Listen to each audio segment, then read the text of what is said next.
Mari Bapak Ibu kita melanjutkan pembacaan firman Tuhan dari Keluaran 23 ayat 1 sampai 33. Demikian firman Tuhan. Janganlah engkau menyebarkan kabar bohong. Janganlah engkau membantu orang yang bersalah dengan menjadi saksi yang tidak benar. Janganlah engkau berturut-turut, ulang, janganlah engkau turut-turut kebanyakan orang melakukan kejahatan dan dalam memberikan kesaksian mengenai sesuatu perkara, janganlah engkau turut-turut kebanyakan orang membelokkan hukum. Juga janganlah memihak kepada orang miskin dalam perkaranya. Apabila engkau melihat lembu musuhmu atau keledainya yang sesat, maka segeralah kau kembalikan binatang itu. Apabila engkau melihat rebah keledai musuhmu karena berat bebannya, maka janganlah engkau enggan menolongnya. Haruslah engkau rela menolong dia dengan membongkar muatan keledainya. Janganlah engkau memperkosa hak orang miskin di antaramu dalam perkaranya. Haruslah kau jauhkan dirimu dari perkara dusta. Orang yang tidak bersalah dan orang yang benar tidak boleh kau bunuh, sebab aku tidak membenarkan orang yang bersalah. Suap janganlah kau terima, sebab suap membuat buta mata orang-orang yang melihat dan memutarbalikkan perkara orang-orang yang benar. Orang asing janganlah kamu tekan, karena kamu sendiri telah mengenal keadaan jiwa orang asing. Sebab kamu pun dahulu adalah orang asing di tanah Mesir. 6 tahunlah lamanya engkau menabur di tanahmu dan mengumpulkan hasilnya. Tetapi pada tahun ke-7 haruslah engkau membiarkannya dan meninggalkannya begitu saja, supaya orang miskin di antara bangsamu dapat makan. Dan apa yang ditinggalkan mereka haruslah dibiarkan dimakan binatang hutan. Demikian juga kau lakukan dengan kebun anggurmu dan kebun zaitunmu. 6 harilah lamanya engkau melakukan pekerjaanmu. Tetapi pada hari ke-7 haruslah engkau berhenti, supaya lembu dan keledaimu tidak bekerja, dan supaya anak budakmu perempuan dan orang asing melepaskan lelah. Dalam segala hal yang kufirmankan kepadamu, haruslah kamu berawas-awas. Nama Allah lain janganlah kamu panggil. Janganlah nama itu kedengaran dari mulutmu. 3 kali setahun haruslah engkau mengadakan perayaan bagiku. Hari raya roti tidak beragi haruslah kau pelihara. 7 hari lamanya engkau harus makan roti yang tidak beragi, seperti yang telah kuperintahkan kepadamu pada waktu yang ditetapkan dalam bulan Abib, sebab dalam bulan itulah engkau keluar dari Mesir. Tetapi janganlah orang menghadap ke hadiratku dengan tangan hampa. Kau peliharalah juga hari raya menuai, yakni menuai buah bungaran dari hasil buah usahamu menabur di ladang. Demikian juga hari raya pengumpulan hasil pada akhir tahun, apabila engkau mengumpulkan hasil usahamu di ladang. 3 kali setahun, semua orangmu yang laki-laki harus menghadap ke hadirat Tuhanmu, Tuhan. Janganlah kau persembahkan darah korban sembelihan yang kepadaku beserta sesuatu yang beragi. Dan janganlah lemak korban hari raya. Ulang. Dan janganlah lemak korban hari rayaku bermalam sampai pagi. Yang terbaik dari buah bungaran hasil tanahmu haruslah kau bawa ke dalam rumah Tuhan Allahmu. Janganlah kau masak anak kambing dalam susu induknya. Sesungguhnya aku mengutus seorang malaikat berjalan di depanmu untuk melindungi engkau di jalan dan untuk membawa engkau ke tempat yang telah kusediakan. Jagalah dirimu di hadapannya dan dengarkanlah perkataannya. Janganlah engkau mendurhaka kepadanya, sebab pelanggaranmu tidak akan diampuninya, sebab namaku ada di dalam dia. Tetapi jika engkau sungguh-sungguh mendengarkan perkataannya dan melakukan segala yang kufirmankan, maka aku akan memusuhi musuhmu dan melawan lawanmu. Sebab malaikatku akan berjalan di depanmu dan membawa engkau kepada orang Amori, orang Het, orang Feris, orang Kanaan, orang Hewi, dan orang Yebus, dan aku akan melenyapkan mereka. Janganlah engkau sujud menyembah kepada Allah mereka atau beribadah kepadanya, dan janganlah engkau meniru perbuatan mereka. Tetapi haruslah engkau memusnahkan sama sekali patung-patung berhala buatan mereka. Dan tugu-tugu berhala mereka haruslah kau remukkan sama sekali. Tetapi kamu harus beribadah kepada Tuhan Allahmu. Maka ia akan memberkati roti makananmu dan air minumanmu. Dan aku akan menjauhkan penyakit dari tengah-tengahmu. Tidak akan ada di negerimu perempuan yang keguguran atau mandul. Aku akan menggenapkan tahun umurmu.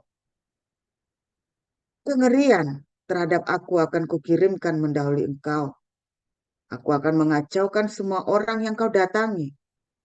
Dan aku akan membuat semua musuhmu lari membelakangi engkau. Lagi, aku akan melepaskan tabuhan mendahului engkau. Sehingga binatang-binatang itu menghalau orang Hewi, orang Kanaan, dan orang Het itu dari depanmu. Aku tidak akan mendahului mereka dari depanmu dalam 1 tahun, supaya negeri itu jangan menjadi sepi, dan segala binatang hutan jangan bertambah banyak melebihi engkau. Sedikit demi sedikit, aku akan menghalau mereka dari depanmu, sampai engkau beranak cucu sedemikian, hingga engkau dapat memiliki negeri itu. Aku akan menentukan batas daerahmu dari Laut Teberau sampai Laut Filistin, dan dari padang gurun sampai Efrat, sebab aku akan menyerahkan penduduk negeri itu ke dalam tanganmu, sehingga engkau menghalau mereka dari depanmu. Janganlah mengadakan perjanjian dengan mereka ataupun dengan Allah mereka.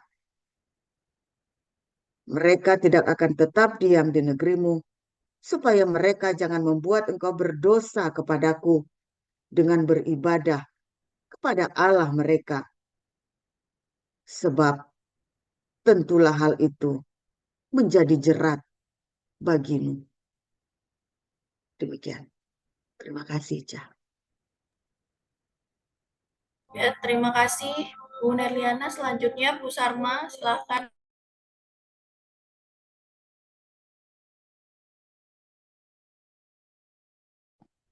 Baik, saya akan bacakan kebenaran firman Tuhan yang terambil dari kitab Matius 6 ayat 1 sampai 34.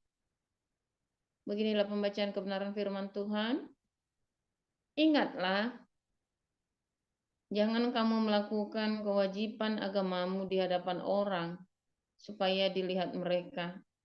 Karena jika demikian, kamu tidak beroleh upah dari Bapamu yang di surga. Jadi apabila engkau memberi sedekah, janganlah engkau mencanangkan hal itu seperti yang dilakukan orang munafik di rumah-rumah ibadat dan di lorong-lorong, supaya mereka dipuji orang. Aku berkata kepadamu, sesungguhnya mereka sudah mendapat upahnya. Tetapi jika ia memberi sedekah, janganlah diketahui tangan kirimu apa yang diperbuat tangan kananmu. Hendaklah sedekahmu itu diberikan dengan tersembunyi, maka Bapamu yang melihat yang tersembunyi akan membalasnya kepadamu. Dan apabila kamu berdoa, janganlah berdoa seperti orang munafik. Mereka suka mengucapkan doanya dengan berdiri dalam rumah-rumah ibadat dan pada tikungan-tikungan jalan raya, supaya mereka dilihat orang. Aku berkata kepadamu, sesungguhnya mereka sudah mendapat upahnya. Tetapi jika engkau berdoa, masuklah ke dalam kamarmu, tutuplah pintu, dan berdoalah kepada Bapamu yang ada di tempat tersembunyi. Maka Bapamu yang melihat yang tersembunyi akan membalasnya kepadamu. Lagi pula dalam doamu itu, janganlah kamu bertele-tele seperti kebiasaan orang yang tidak mengenal Allah. Mereka menyangka bahwa karena banyaknya kata-kata doanya akan dikabulkan. Jadi janganlah kamu seperti mereka, karena Bapamu mengetahui apa yang kamu perlukan sebelum kamu minta kepadanya. Karena itu, berdoalah demikian. Bapa kami yang di surga, dikuduskanlah namamu, datanglah kerajaanmu, jadilah kehendakmu di bumi seperti di surga. Berikanlah kami pada hari ini makanan kami yang secukupnya, dan ampunilah kami akan kesalahan kami, seperti kami juga mengampuni orang yang bersalah kepada kami. Dan janganlah membawa kami ke dalam pencobaan, tetapi lepaskanlah kami daripada yang jahat. Karena Engkaulah yang empunya kerajaan dan kuasa dan kemuliaan sampai selama-lamanya. Amin. Karena jikalau kamu mengampuni kesalahan orang, Bapamu yang di surga akan mengampuni kamu juga. Tetapi jikalau kamu tidak mengampuni orang, Bapamu juga tidak akan mengampuni kesalahanmu. Dan apabila kamu berpuasa, janganlah muram mukamu seperti orang munafik. Mereka mengubah air mukanya supaya orang melihat bahwa mereka sedang berpuasa. Aku berkata kepadamu, sesungguhnya mereka sudah mendapat upahnya. Tetapi apabila engkau berpuasa, minyakilah kepalamu dan cucilah mukamu, supaya jangan dilihat oleh orang bahwa engkau sedang berpuasa, melainkan hanya oleh Bapamu yang ada di tempat tersembunyi. Maka Bapamu yang melihat yang tersembunyi akan membalasnya kepadamu. Janganlah kamu mengumpulkan harta di bumi. Di bumi ngengat dan karat merusakkannya, dan pencuri membongkar serta mencurinya. Tetapi kumpulkanlah bagimu harta di surga. Di surga, ngengat dan karat tidak merusakkannya, dan pencuri tidak membongkar serta mencurinya. Karena di mana hartamu berada, di situ juga hatimu berada. Mata adalah pelita tubuh. Jika matamu baik, teranglah seluruh tubuhmu. Jika matamu jahat, gelaplah seluruh tubuhmu. Jadi jika terang yang ada padamu gelap, betapa gelapnya kegelapan itu.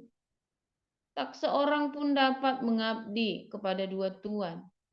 Karena jika demikian, ia akan membenci yang seorang dan mengasihi yang lain, atau ia akan setia kepada yang seorang dan tidak mengindahkan yang lain. Kamu tidak dapat mengabdi kepada Allah dan kepada Mammon. Karena itu aku berkata kepadamu, janganlah khawatir akan hidupmu, akan apa yang hendak kamu makan atau minum, dan janganlah khawatir pula akan tubuhmu, akan apa yang hendak kamu pakai. Bukankah hidup itu lebih penting daripada makanan dan tubuh itu lebih penting daripada pakaian? Pandanglah burung-burung di langit yang tidak menabur dan tidak menuai dan tidak mengumpulkan bekal dalam lumbung, namun diberi makan oleh Bapamu yang di sorga. Bukankah kamu jauh melebihi burung-burung itu? Siapakah di antara kamu yang karena kekhawatirannya dapat menambahkan sehasta saja pada jalan hidupnya? Dan mengapa kamu khawatir akan pakaian? Perhatikanlah bunga bakung di ladang, yang tumbuh tanpa bekerja dan tanpa memintal. Namun aku berkata kepadamu, Salomo dalam segala kemegahannya pun tidak berpakaian seindah salah satu dari bunga itu. Jadi, jika demikian, Allah mendandani rumput di ladang yang hari ini ada dan besok dibuang ke dalam api. Tidakkah ia akan terlebih lagi mendandani kamu, hai orang yang kurang percaya? Sebab itu, janganlah kamu khawatir dan berkata, apakah yang akan kami makan? Apakah yang akan kami minum? Apakah yang akan kami pakai? Semua itu dicari bangsa-bangsa yang tidak mengenal Allah. Akan tetapi Bapamu yang di surga tahu bahwa kamu memerlukan semuanya itu. Tetapi carilah dahulu kerajaan Allah dan kebenarannya, maka semuanya itu akan ditambahkan kepadamu. Sebab itu, janganlah kamu khawatir akan hari besok, karena hari besok mempunyai kesusahannya sendiri. Kesusahan sehari cukuplah untuk sehari. Demikian.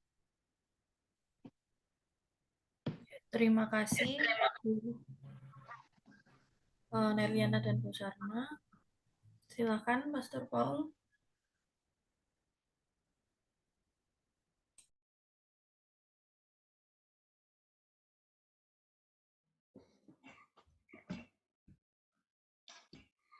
Ya, firman Tuhan selalu baru setiap hari bagi kita ketika kita menanti-nantikannya dengan kehidupan kita, saudara ya, bukan dengan ritual-ritual yang kosong, bukan ritual-ritual agamawi.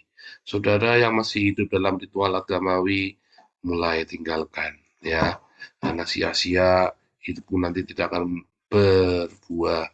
Kamu hanya akan ketemu dengan yang namanya ilusi agama, delusi, ilusi agama, saudara. Ya, akhirnya sia-sia ibadahmu. Ibadah yang diinginkan Tuhan itu adalah Yakobus 1 ayat 27. Ya, yaitu mengunjungi yatim piatu dan janda-janda miskin dalam kesusahan mereka dan menjaga hidup kita tidak tercemar oleh dunia. Sangat simpel, sangat jelas, sangat lugas, tetapi karena simpelnya orang meremehkan, saudara ya. Dia pikir ibadah harus begini, harus begitu, dengan betapa ribet, susahnya hidupnya, dia melupakan ibadah yang sejati, kasih karunia itu, saudara ya. Ada orang-orang yang merasa hidupnya lebih baik dari orang lain, saudara ya. Merasa lebih suci, merasa lebih benar, ya. Hati-hati saudara ya, Anda yang hidupnya merasa lebih baik, lebih suci, lebih mulia dari orang lain, jangan-jangan Anda adalah orang-orang yang justru menyimpan banyak sekali kemarahan dalam hidupmu, saudara. Hati-hati, saudara ya. Anda yang tiba-tiba merasa lebih suci, lebih baik dari orang lain, mungkin dalam hidupmu ada kemarahan, loh, saudara. Ya, yang kita tidak tahu. Ya, tetapi ada orang-orang yang hidupnya penuh dengan kasih karunia, saudara. Oh, orang yang penuh dengan kasih karunia tidak sembarangan, saudara. Anda pikir orang penuh kasih karunia bodoh, ya. Banyak orang pikir saya penuh kasih karunia, lalu saya mau dibodoh-bodohin, saudara. Orang yang penuh kasih karunia itu sangat berhikmat loh, saudara ya. Dia kasih kesempatan sama orang, tetapi dia tidak akan memberikan dirinya dipermainkan. Dia tahu batasnya di mana. Dan banyak orang yang tidak ngerti, kalau orang yang tidak hidup dengan kasih karunia, tidak mengenal tipe-tipe orang begini, saudara. Ya, orang-orang yang hidupnya dengan dalam kemarahan ya, atau di dalam ritual agama ya, di dalam apa namanya batas-batas agama, hitam dan putih, maka dia tidak akan mengenal tipe orang yang penuh kasih karunia ini, saudara. Dia kalau melihat orang yang penuh kasih karunia ini, dia jengkel, saudara. Ini orang kok asal-asalan, ini orang kok gampang dipermainkan. Oh enggak, saudara. Kita selama kita punya yayasan, kita tidak bisa ditipu, saudara. Tidak bisa ditipu, ya. Bahkan beberapa orang bersekongkol mencoba tipu kita, selalu ketahuan, saudara. Mau mencoba ngakali kita, selalu ketahuan. Ya entah ya, bukan karena sakti, bukan. Karena orang yang punya kasih karunia itu bukan orang yang mudah belas kasihan, yang bukan orang muda yang jatuh kasihan, saudara. Ya, kenapa? Karena dia juga mendapat kasih karunia dulu hidupnya seperti saya. Saya hidupnya mendapat kasih karunia, saudara. Sehingga saya kalau memberi kasih karunia, saya tahu orang itu tidak layak, saudara. Saya tahu orang itu penjahat, saudara. Ya, banyak orang berpikir saya naif, saya tidak tahu orang yang saya kasih kesempatan itu adalah penjahat. Saya tahu persis, dan saya ngomong dengan jelas. Saya tahu. Tapi orang-orang tetap pada nggak tahu ya. Pada nggak dengar mungkin itu kupingnya ya. Saya tahu, saya sudah ngomong. Saya tahu. Bapak nggak tahu ya orang ini begini-begini. Aduh, saya sudah bolak-balik bilang dari awal. Saya tahu dia penjahat. Tapi apakah dia lebih jahat dari saya? Artinya apa, saudara? Apa dia bisa ngakali saya, saudara? Ya, kalau kita kasih kelonggaran, bukan berarti saya goblok, saudara. Karena banyak orang yang diberi kasih karunia, dia hidupnya bisa bertobat, saudara, kayak saya. Dan kalau dia bertobat, dia sungguh-sungguh bertobat. Tetapi ada orang yang diberi kasih karunia, yang diberikan kesempatan kasih karunia, dia tidak bertobat. Malah luncak. Dia pikir yang kasih karunia goblok, gue bisa ngacak-ngacak di sini nih. Siapa di sini yang berpikiran seperti itu? Hati-hati loh. Kamu keluar dari sini nih bisa sakitnya sakit banget, tuh, saudara. Bukan kita nyakitin kamu, kamunya yang merasa, ya kan, malu. Kamu pikir bisa ngacak-ngacak komunitas kita, saudara? Ya sudah sembarangan. Enggak, saudara. Saya tahu, saudara. Saya 2 kali masuk penjara sudah cukup untuk membuktikan betapa penjahatnya saya, saudara ya. Dan saya bukan orang bodoh, ya. Yang bisa adalah saya nipu kalian, saudara. Kalian nipu saya nggak bisa. Percaya saya. Saya pernah bercanda dengan teman kuliah saya, sampai teman kuliah saya merinding, saudara ya. Saya bilang waktu dia debat sama saya apa, nggak mungkin lah Pak Paul begini tiba-tiba bisa menghipnotis saya. Tapi bilangi, percaya enggak, saya bisa hipnotis kamu, dalam beberapa bulan kamu nanti bisa pasain uang 100 juta ke saya. Wah, dia kaget gitu, dia udah gitu dia nggak mau deket-deket saya lagi, saudara. Aduh, saudara. Anda nipu saya nggak bisa, saya nipu Anda bisa, saudara. Tetapi saya menggunakan kasih karunia itu. Makanya itulah sebabnya saya tahu betapa jahatnya saya tahu betapa mengerikannya saya, saudara. Sehingga saya tidak boleh sentuh 1 rupiah pun dari donasi itu, saudara. Serius, saudara ya, kita kumpulin 20 miliar lebih sekarang, tidak boleh saya sentuh. Karena begitu saya ada niat jahat, bablas, saudara. Ya, dan saya membuat berbagai sistem bukan buat kalian, buat saya. Tapi orang-orang pada nggak percaya ya, saudara ya. Saya membuat sistem itu bukan buat kalian, tapi buat saya. Sehingga saya tidak bisa mengakses itu, karena saya tahu kemampuan saya untuk memanipulasi kalian. Jadi, karena saya tahu itu, saya membuat sistem itu, saudara, yang sekarang ini ada. Jadi sistem itu bukan dibikin buat bikin kalian susah. Nah, karena saya pasti akan bisa ngakalin sistem. Makanya saya bikin sistem yang saya sendiri nggak bisa ngakalin, yang loss sama sekali, saudara. Saya loss sama sekali dari sistem. Ya kan? Nggak ada nama saya di yayasan. Nah, tetapi kan ternyata saya punya otoritas yang besar sekali kan. Begitu saya potong satu saja, wah, teriak-teriak, lepek-lepek, nggak karu-karuan. Nah, itu loh, saudara. Dari situ kan Anda tahu kan, betapa berpengaruhnya. Ya kan, kalau sekarang bingung cari dana di mana. Nah, ini bukan sombong, bukan saya lagi cerita ya tentang apa itu kasih karunia, saudara. Ya, dan ketika orang-orang ini masuk dalam sistem kita yang kita sudah bikin, ya Anda jangan berpikir bahwa saya main-main, saudara. Para pengurus jangan berpikir saya permisif dengan orang-orang tertentu, saudara. Oh tidak, saudara. Saya kasih kesempatan orang di dalam komunitas kita, saya selalu bilang, jangan memojokkan orang, jangan menghakimi orang, bikinlah SOP, tanpa kamu kudu teriak-teriak misuhi orang, ya bikinlah SOP, pokoknya kalau sudah melanggar Pak, ikutin SOP, Bu, ikutin SOP. Anda kan nggak perlu teriak-teriak, nggak perlu marah-marah, itu yang benar, sehingga Anda tidak perlu marah-marah. Bahkan ketika kita sendiri pun, para pengurus, melanggar SOP, saling mengingatkan, Pak SOP-nya nggak boleh begitu. Oh tapi dia jual nama Pak Paul, ya nggak boleh lah. Kalau dia jual nama saya pasti akan intervensi ke dalam, saya pasti transfer.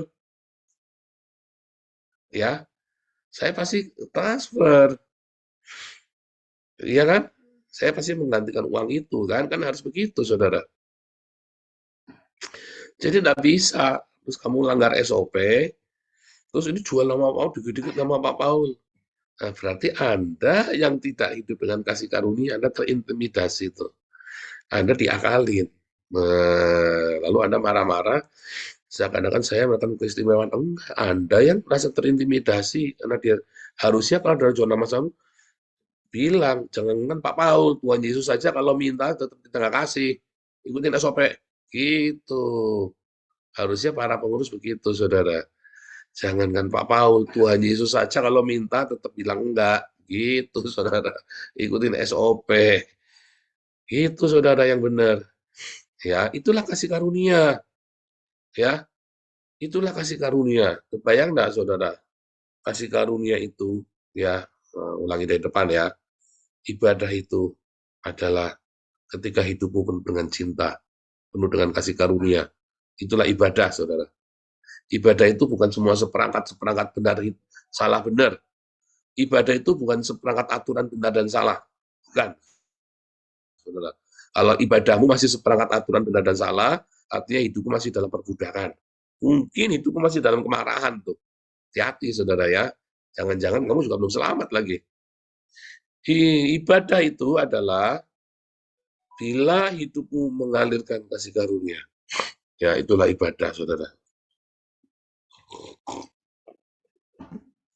Nah, bagaimana kita taunya itu kasih karunia? Kasih karunia itu tidak akan menabrak peraturan, saudara.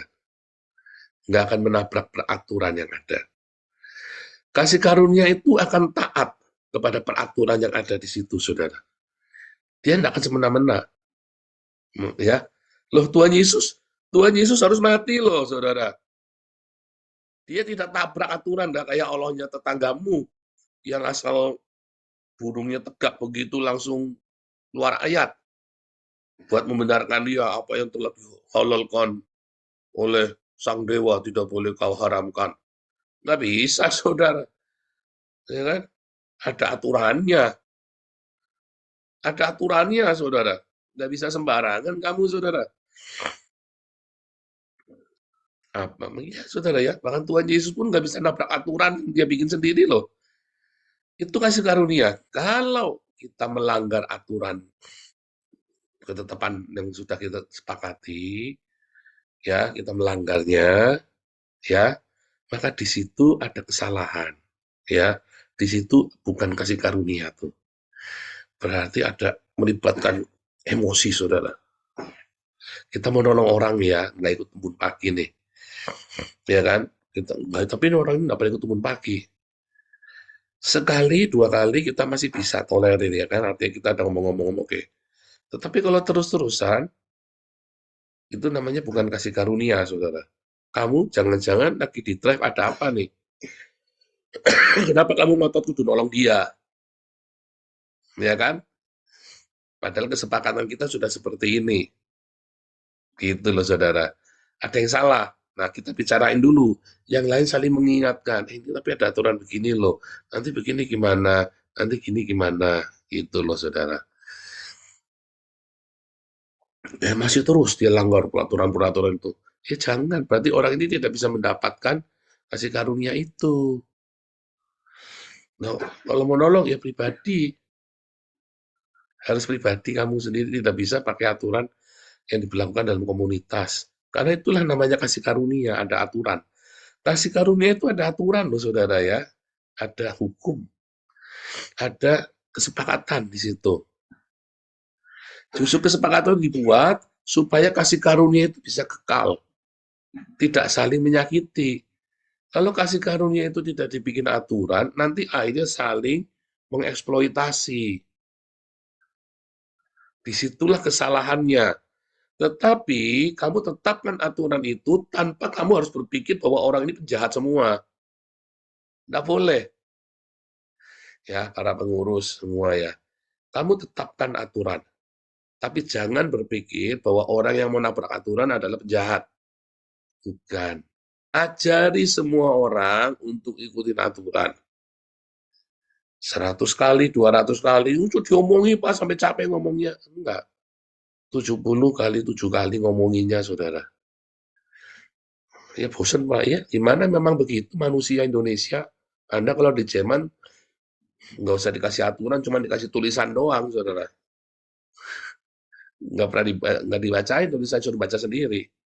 Saya dulu masuk Jerman, cuma dikasih buku, ini aturannya, segede buku bahasa Jerman semua, saudara.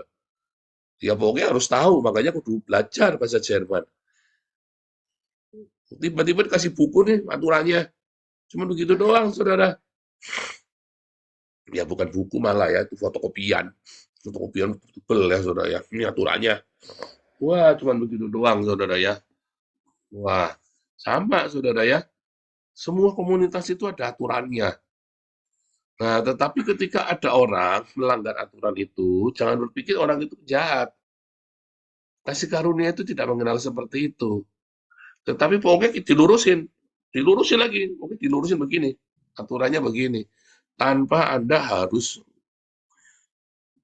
menuduh orang-orang ini yang tidak baik. Itulah kasih karunia, saudara. Ya,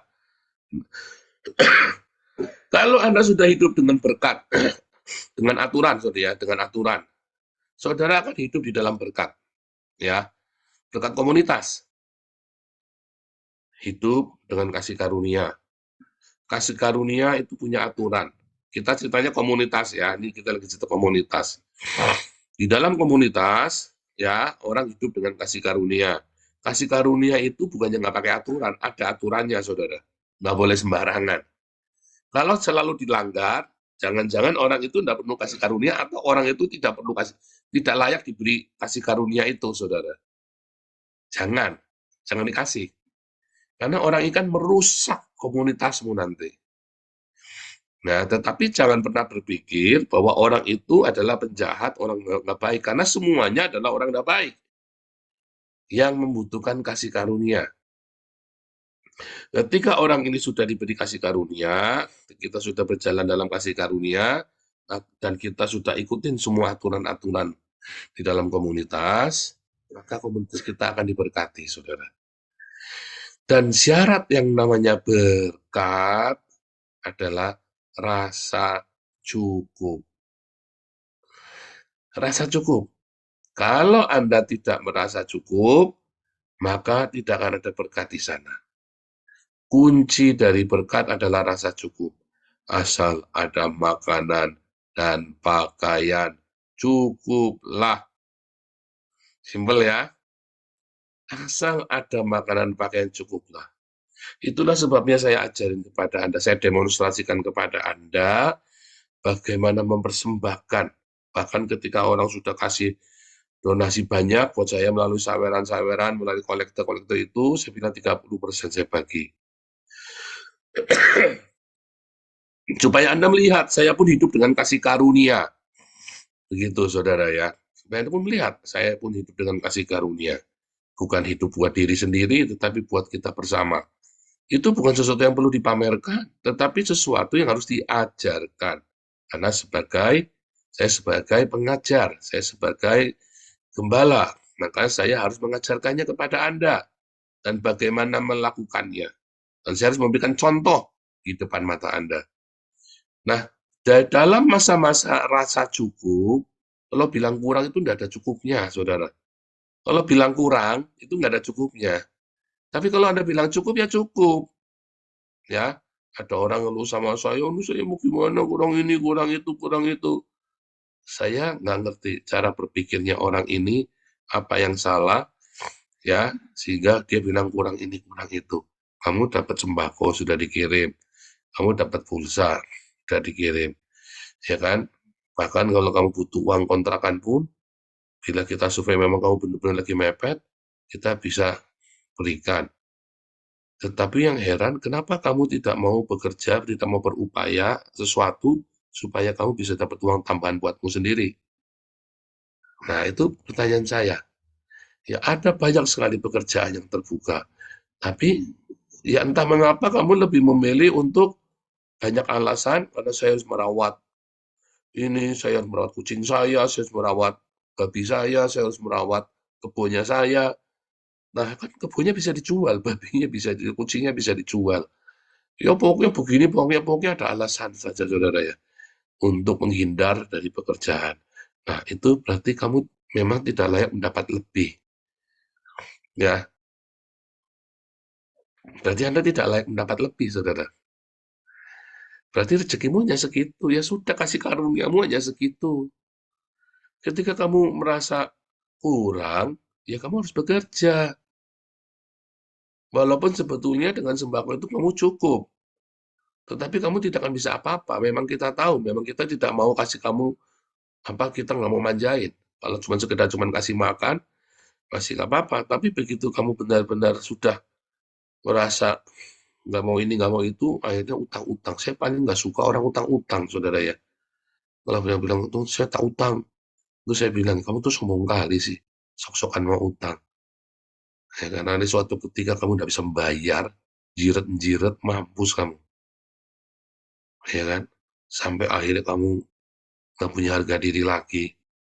Sekarang kamu enak ya, utang gampang ya, cuma tinggal ngisi formulir. Nanti kalau kamu ada kena masalah, habis kamu. Barangan utang sana, utang sini, mumpung gampang pak utang pak enak. Mumpung gampang utang enak. Salah kan, mentalnya itu loh saudara ya, sombong. Itu mental yang jahat loh saudara ya, mumpung bisa utang. Kalau ya mumpung bisa utang dimentokin utangnya, cangkul, cangkul, cangkul yang dalam, kita utang lagi lebih dalam lagi. Kan begitu kan saudara kan? Anda kok bisa ndak utang, kenapa mesti cari utangan sih? Nah, kok Anda kurang, ndak mungkin kurang, kamu kurang puasa berarti. Bukan kurang utangan, kamu kurang puasa. Makanya heran, nggak heran, kamu penyakitnya aneh-aneh. Karena mikirnya apa? Susah dikit utang. Bukannya susah dikit kerja, susah dikit utang.